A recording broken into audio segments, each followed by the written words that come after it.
Sullivan's Crossing Season 4 did not need a finale that screamed for attention. It needed a finale that reminded people why they cared about this show in the first place. And honestly, Episode 10 did exactly that.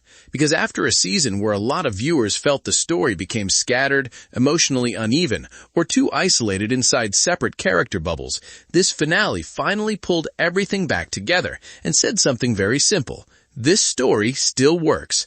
Best when the crossing feels like a real community. Hey, what's up everyone? Come back to Breakdown Epic. Just to let you know, this video will contain spoilers. Now today, we are breaking down Sullivan's Crossing Season 4, Episode 10, because I really do think this finale matters beyond just wrapping up a season.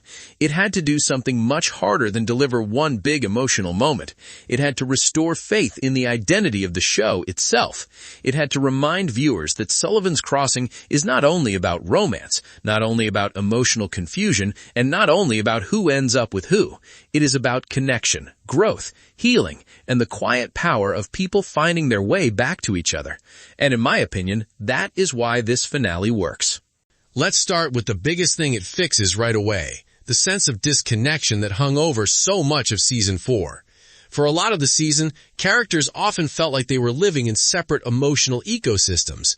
Maggie had her tension, Cal had his distance, Liam had his unresolved presence. Other supporting characters had their own isolated material, and while all of that may have made sense scene to scene, the larger emotional rhythm of the season sometimes lost that community warmth the show used to thrive on. Episode 10 changes that almost immediately. People interact again. The crossing feels alive again. Different storylines stop feeling like separate islands and start feeling like parts of one larger emotional space. That matters more than people realize, because Sullivan's Crossing lives or dies by atmosphere. If the town feels emotionally connected, the whole show feels stronger. If the town feels fragmented, everything starts feeling colder. This finale understood that. It brought people back into each other's orbit, and in doing so, brought the show back to itself. Now, let's talk about Maggie, because this is one of the strongest episodes for her in a long time. Season 4 has put her through a lot emotionally, but the most important thing about her journey was never really the simple question of Cal versus Liam. That may have been the visible shape of the conflict, but the deeper issue was always Maggie herself. Could she trust her own instincts? Could she stop living in hesitation? Could she stop carrying the weight of every past chapter and finally step into a future without apologizing for wanting it? That is what the finale gives her. What I liked most is that the episode does not frame Maggie's progress as some magical moment where all confusion disappears at once. It feels more grounded than that. She does not suddenly become a different person. She becomes a clearer one, more certain, more willing to take responsibility for where she wants her life to go. And in my opinion, that is the most satisfying kind of growth. Not dramatic transformation for the sake of drama. Actual emotional movement.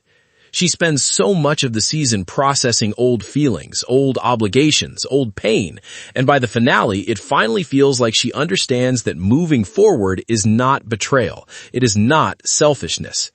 It is necessary. That may sound simple, but for Maggie, that is huge. Now, if Maggie's arc is about clarity, then Cal's is about patience and perspective. And I think this episode does a really good job of showing why Cal's emotional journey mattered so much this season. He is not just there to be the good guy or the stable option. That would flatten him too much. What makes Cal work is that his version of love is built through presence, through consistency, through doing the work over time. And that kind of emotional logic matters because it gives this season a different kind of tension. Liam represents one kind of emotional pull. Cal represents another. But the finale smartly stops reducing that to romance mechanics and instead asks something much more meaningful. Can two people who have gone through confusion, distance, and uncertainty still choose to build something honest together once the noise settles? That is where Cal's scenes really land for me. He does not need giant speeches to matter. His emotional weight comes from how clearly he has been trying to understand where he stands, while still protecting his own sense of self. And by the end of the finale, it finally feels like he and Maggie are no longer standing in different emotional time zones. they have reached the same conversation. That does not erase the mess of the season. It gives the mess meaning, and that is a big difference. Now, I want to pause here for a second, because this is where I think the finale gets something right that a lot of shows get wrong. It does not confuse resolution with simplification.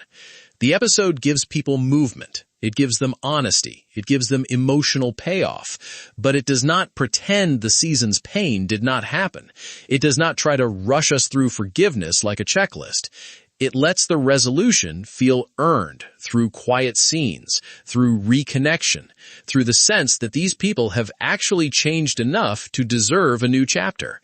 That is why the emotional payoff works, not because it shocks you, because it feels right.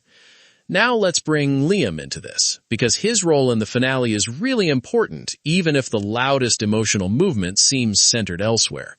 Liam has been one of the most complicated presences in Season 4, because he carried unresolved history into a life Maggie was trying to rebuild. His existence in the story meant she could not hide from what she left unfinished. And while that naturally gave him romantic weight, I actually think the finale uses him in a smarter way. He becomes part of Maggie's emotional clarity, rather than just the alternative path. That is a much stronger choice. Because if the show had turned the ending into a simple pick one moment, it would have cheapened what made the season emotionally complicated in the first place. Instead, Liam's presence helps define what Maggie needs to understand about herself. That keeps his role meaningful, even if the story is ultimately moving in a different direction. And honestly, that is probably better for everyone. Now let's talk about the supporting characters, because one of the reasons this finale feels so much warmer than some earlier episodes is that it remembers the ensemble. This is not a one-character world. It is a shared one. And episode 10 understands that. It gives people space. It gives them moments that feel meaningful, even if they are not huge.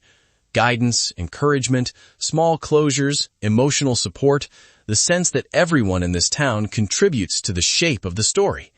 That broader focus is one of the things that originally made Sullivan's Crossing resonate. The Crossing is not only a setting, it is a collective emotional environment. When the supporting cast matters, the show feels fuller. That is why Frank and Edna remain so crucial. These two are not just lovable background figures. They are emotional stabilizers. They represent continuity, warmth, the kind of lived-in wisdom that keeps the whole show from floating away into pure angst. Every time the series risks becoming too internally tangled, characters like Frank and Edna pull it back toward what the Crossing means at its best. And the finale uses them exactly how it should, not in some huge dramatic twist, just as grounding forces. That is often more valuable.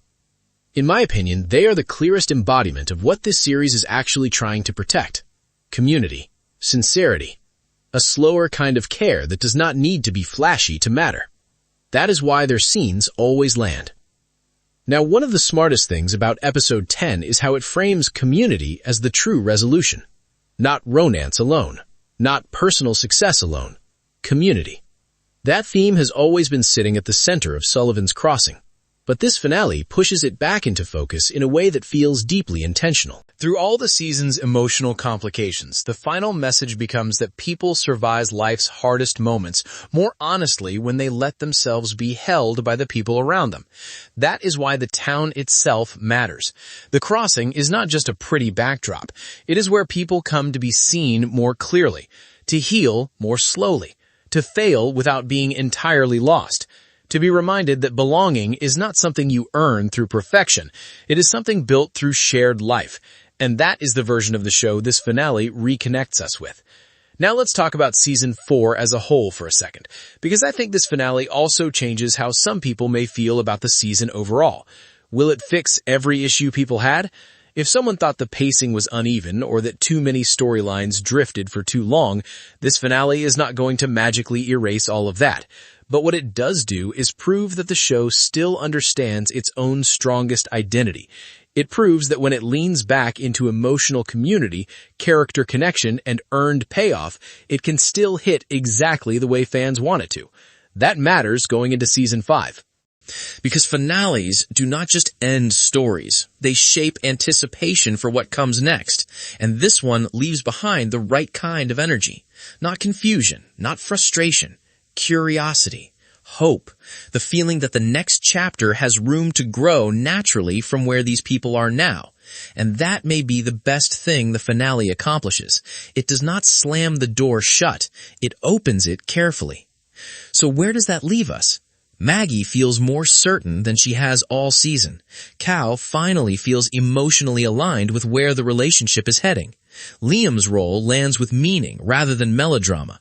The supporting cast matters again. Frank and Edna continue to feel like the emotional soul of the series. And the crossing itself once again feels like a place where people are connected rather than separated by the plot.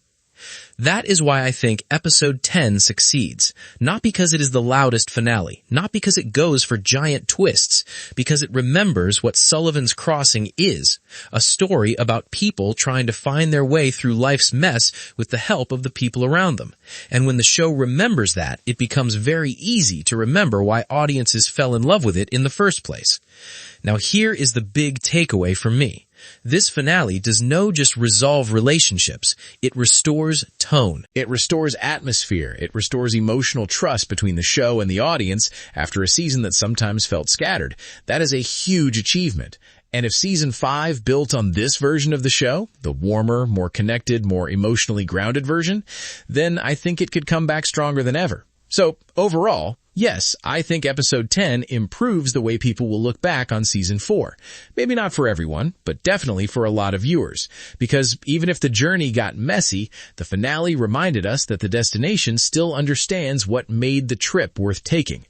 But anyway, that is my breakdown of Sullivan's Crossing Season 4, Episode 10, and why I think this finale reconnects the show to the heart that made it work in the first place. If you enjoyed this video, make sure to like, subscribe, and let me know in the comments. Did this finale improve your overall opinion of Season 4, or do you still think the season had too many problems for one episode to fix? I will catch you in the next one.